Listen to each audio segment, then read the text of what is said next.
Oke, kali ini gue mau buat video soal PSMS Medan. Membahas bagaimana peluang PSMS di Liga 2. Nah, jadi sekarang PSMS Medan, kalau yang dari yang gue ikuti, sudah merekrut beberapa pemain yang bisa dibilang ada yang punya nama, ada yang tidak terdengar di kuping kita, ada juga yang beberapa dari musim lalu yang masih stay di sana. Nah, kalau melihat dari peluang PSMS Medan di Liga 2, yang gue lihat dari media sosial di sana banyak sekali pendukung yang pesimis terhadap peluang tim ini untuk bisa bersaing. Bahkan ada yang bilang jangan sampai degradasi ke Liga 3. Menurut gue itu suatu hal yang sangat apa ya istilahnya ya, kurang bagus lah ya untuk dibilang kalau kita berpendapat seperti itu, karena PSMS yang sekarang kalau gue melihat walaupun diisi oleh pemain-pemain yang tua, yang senior dan yang dibilang sudah habis masanya, tapi kita tahu ini ajang Liga 2. Liga 2 semakin ketat persaingannya karena banyak tim-tim dari legendaris sana seperti Persipura, Persela yang akan ikut bersaing juga di ajang ini.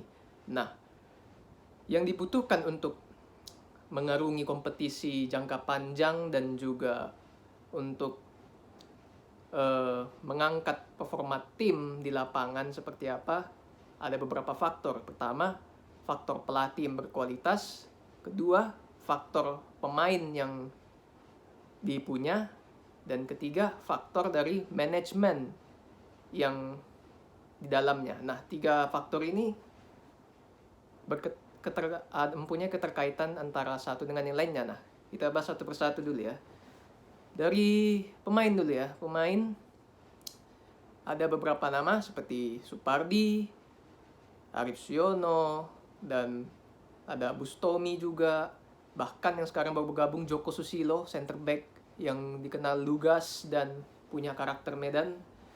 Well, walaupun usia mereka sudah senior, sudah 30-an lebih, secara fisik sudah menurun, tetapi mereka mempunyai jam terbang yang bisa disalurkan kepada pemain-pemain muda PSMS, seperti pemain-pemain putra daerahnya di sana. Ada Harahap Fardan, ada Sandeni Sidabutar, dan juga ada Richard Turnip contohnya. Pengalaman itu disalurkan pada pemain muda, dan pemain muda inilah yang akan melakukan sesuai dengan apa yang sudah diberikan ilmunya kepada mereka di dalam lapangan, karena mereka mempunyai fisik yang masih oke dan prima. Nah, jadi karena kompetisi ini kita belum tahu ya bagaimana kompetisi ini formatnya seperti apa, apakah satu wilayah saja atau dibagi jadi dua wilayah seperti pada zaman dulu. Kalau melihat dari squad yang ada, PSMS gue bilang bisa bersaing dari zona Sumatera. Misalnya kalau dibagi wilayah, di zona Sumatera PSMS sangat bisa bersaing karena pemain yang dimiliki sudah mempunyai pengalaman jam terbang dan beberapa dimix dengan beberapa pemain muda yang masih punya fisik yang prima. Kalau pemain muda semua yang ditampilkan dan yang dipunya, tidak ada pemain senior di sana, akan sulit untuk bisa tampil maksimal. Kenapa? Karena pada saat posisi krusial, pada saat posisi PSMS ingin memenangkan laga, disitulah peran pemain senior untuk bisa memberikan ilmunya. Nah, jadi kombinasi pemain senior dengan pemain muda ini di PSMS sudah sangat benar. Sekarang bagaimana tinggal peran pelatih untuk menyinkronkan antara pemain senior dan muda ini untuk bisa menjadi padu, menjadi satu. Nah, juga ada beberapa nama pemain yang jarang didengar ya, terutama dari strikernya. Ada Didik Ari, ada yang lain-lain siapa itu. Nah, memang masih banyak kekurangan. Tentunya butuh penambahan pemain lagi, apalagi di lini depan tentu, karena di posisi striker nomor 9 murni PSMS belum mempunyai sosok yang benar-benar bisa dibilang goal getter. Sementara pesaing-pesaingnya sudah mempunyainya. Nah, memang jadi PR di sana. Tapi masih ada waktu cukup untuk bisa melakukan pencarian lagi. Nah, gue sih berharap pemain-pemain ini bisa melakukan uji coba lagi sebelum Liga 2 diputar. Kalau nggak salah mungkin awal Agustus setelah Liga 1 baru bergulir. Nah, setelah TC di Jatim kemarin yang tidak bisa menang, it's okay, no problem. Uji coba itu cuman untuk sebagai ajang eksperimen bagi pelatih. Apakah pemain ini bisa mengikuti sistem yang diinginkan atau tidak. Dan terbukti beberapa pemain sudah didepak di tengah jalan, seperti Harina Sution. Gue nggak tahu kenapa, apakah memang karena kualitas atau memang kontraknya sudah habis. Gue nggak mau bahas itu. Jadi kalau secara kualitas pemain, PSMS on the right track kalau gue bilang.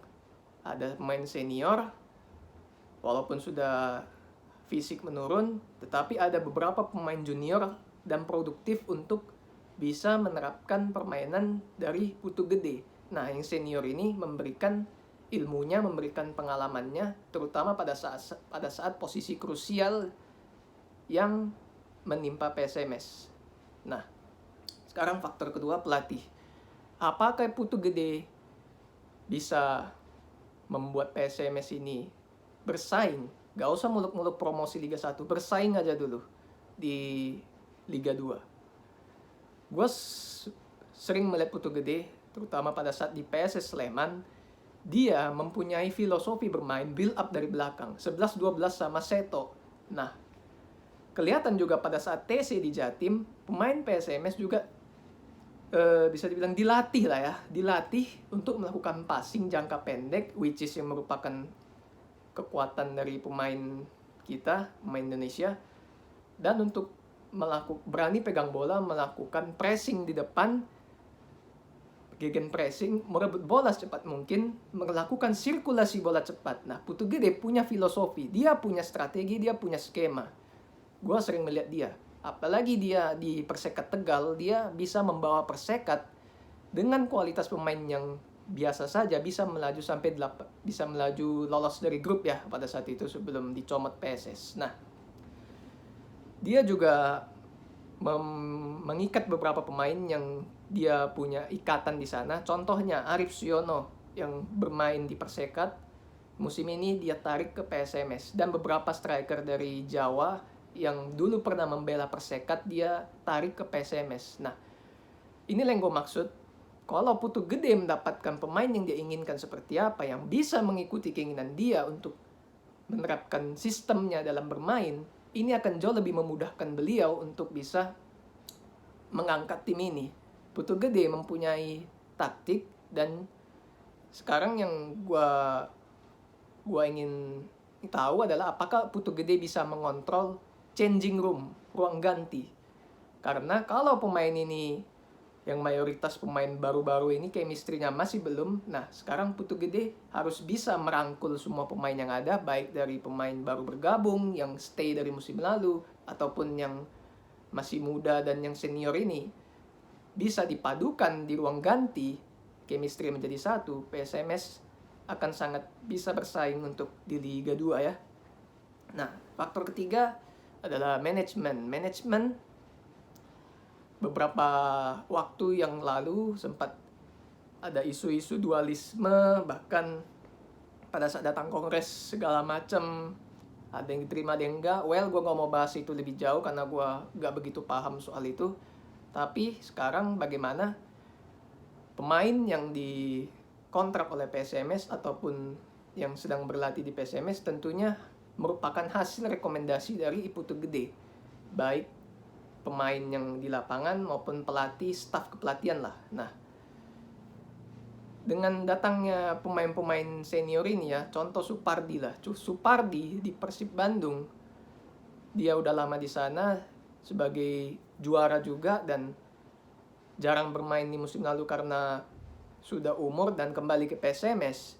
Dia kembali ke PSMS, tentunya dia memilih PSMS itu bukan serta-merta karena dia memang ingin bernostalgia pada saat 2007 dia sempat di sini, tapi karena memang PSMS ini punya nama besar, histori, dan juga dia melihat ada keseriusan dari manajemen. Kalau misalnya manajemen PSMS tidak serius terhadap PSMS ini, Supardi belum tentu akan bergabung ke PSMS ataupun pemain yang lainnya, pemain senior lainnya. Nah, tetapi ya juga cuma bisa membahas sebatas itu ya soal manajemennya, karena kalau jauh ke dalam lagi intinya gue kurang bisa mengerti. Yang pasti feeling gue, pemain yang sudah punya nama bergabung ke PSMS karena melihat ada keseriusan dari manajemen PSMS sendiri untuk menyampaikan ini loh target kita A, B, C, D. Nah, jadi si pemain bisa berpikir, oh ini tim punya target segini, oke, gue join deh. Apalagi ada beberapa orang yang mungkin dia udah kenal di sana, contohnya coachnya atau pemain lain. Nah, seperti itu yang gue maksud. Jadi kita nggak usah pesimis dulu, nggak usah hujat bilang aduh ini tim Dallas stay Liga 2, bahkan ada yang bilang degradasi. Kita nggak usah bilang negatif seperti itu dulu. Kita saksikan saja seperti apa. Yang pasti kita dukung terus tim ini, PSMS Medan, untuk bisa bersaing di Liga 2 karena persaingannya jauh lebih ketat sekarang. Nah, semoga gue berharap PSMS bisa menambah pemain-pemain lagi yang baru, yang bisa menambal pos-pos yang masih kurang di sana. Contohnya striker, memang yang masih kurang. Tapi untuk saat ini persiapannya dari beberapa nama yang gua pantau, seperti Adiksi juga, kiper camatnya Persija ya ke PSMS. Well, ya walaupun camat, tapi Rohim juga tentu butuh pesaing lah setidaknya untuk meningkatkan level kompetitif di posisinya. Jangan sampai terlalu nyaman di sana, tidak ada pesaing, jadi membuat dia terlena ya. Nggak apa-apa. Karena kita harus tahu bahwa PSMS budgetnya itu tidak sebesar contohnya musim lalu Persis Solo, Dewa United yang budgetnya gila-gilaan, Rans, makanya mereka bisa promosi. Kita harus sadar lah seperti apa PSMS ini sekarang ya. Nah, jadi kita sebagai pendukung, kita support aja terus dan berikan kesempatan kepada Coach Putu untuk bisa meramu tim ini dan pemain-pemain yang ia miliki tentunya. Karena gue yakin Coach Putu itu pelatih yang punya filosofi, bisa menerapkan filosofi dia dalam bermain di PSMS dengan mengandalkan pressing di depan dan juga bermain build up dari belakang. Sekarang tinggal penyesuaian adaptasi ke pemainnya, bagaimana pemain PSMS Medan bisa menerapkan filosofi permainan dari beliau. Kalau bisa dan keakraban di ruang ganti changing room PSMS juga menyatu menjadi satu, maka PSMS Medan akan bisa bersaing untuk promosi ke Liga 1 musim depan. Itu aja dulu. Thanks for watching.